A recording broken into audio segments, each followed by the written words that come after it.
Ang video tagali subong mga master para lang ni sa mga wala nakabalo kung paano mag-wiring sang interrupter relay sa aton mga motor. Kag gusto nyo makabalo, sundin nyo lang ang video. So, good day mga master. Nagabot na galing aton nga relay. Kagamo na ibutang ta sa aton nga rapid block pipe. May wiring stigali nga para sa aton nga flasher relay. Bali apat ni siya 4 pin. Ang red wire connect mo nyo sa dito sa relay natin. Ang red wire ng ating flasher relay direkta ito sa block ng ating relay na 12 volts. Ito. Pakita ko sa inyo. Red wire ng ating flasher papunta dito sa block. At itong block na to, nakakonekta ito sa body ground ng ating mga motor. Ito, konekta sa body ground ng ating mga motor. At ito naman yung pula na to. Konekta ito sa ignition ng ating mga motor. Tapos ang dalawang yellow na to, papunta ito sa relay ng ating flasher. Bali connected dito sa dito. Miski magano sila gali magbaliskaran ay okay lang na sa kay pares sa duwa yellow. Tapos ang duwa ni ka wire para ni sa aton nga doon na pulser. Yung blue, dalawang blue. Ito pala yung dalawang blue na connected sa ating mga pulser.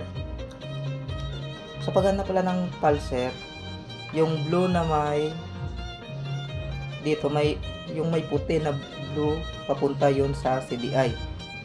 Para mas madali, doon na lang kayo kumuha sa CDI. Yun. Para hindi kayo malilito mamaya, gagawa ko ng diagram para sa ating relay. Ito pala mga master yung ating diagram ng ating interrupter relay. Bali ito. Itong 12 volts na ito na relay natin. Ito ang dalawang yellow na ito, papunta ito sa 85 ng ating flasher relay at saka 86. May mga number yon sa ating flasher relay. Ito pala yung ating flasher relay.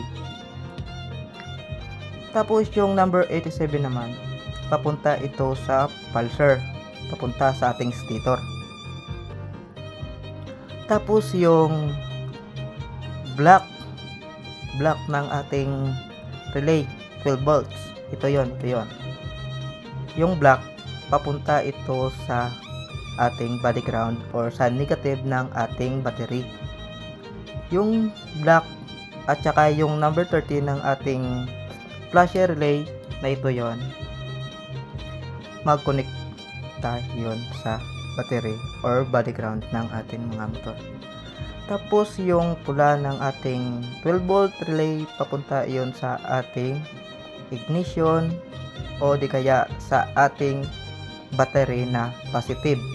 Di kayo malilito yon dahil color pula yung ating 12 volts na wire, papunta yon sa ating ignition.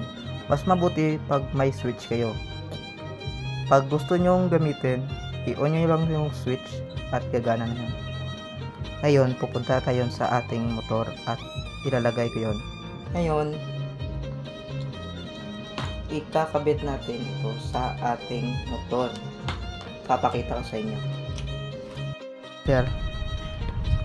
Ito na yung ating motor.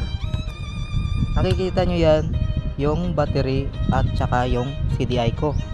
Bali yung CDI, ng dito yun, dito sa loob. Pinalabas ko lang at saka nilagay ko dito para di mabasa. Tapos nakikita nyo yung ito yung blue na may white, ito yung papunta ng ating pulser.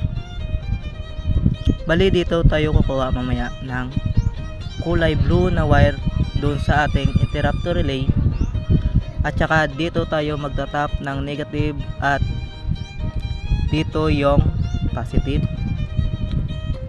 Ngayon ilalagay natin yung ating interrupter relay. So yun, sundan nyo lang yung video ko. Bali ito, tatap ko lang ito sa ating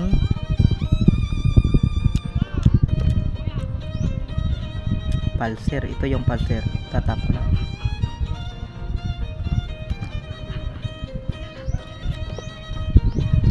Tapos ito yung positive ng ating interrupter relay. Teka lang kasi sobrang yun. Ito yung black sa negative ng ating battery. Yun, lalagay ko sa battery. Tapos ito yung positive, yung kulay pula. Kita nyo gumagana. Yan, yung pula nasa positive, yung itim nasa negative, at saka yung blue nakakonekta yun sa pulser. Ngayon pan natin.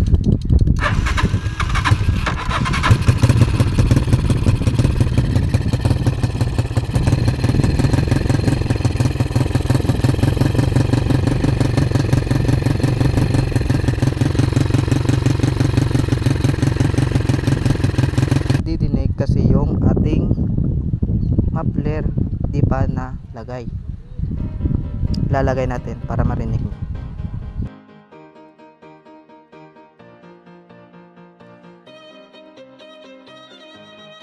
Nalagay na. Lagay na lang natin yung interrupter relay natin. Yun. Try natin.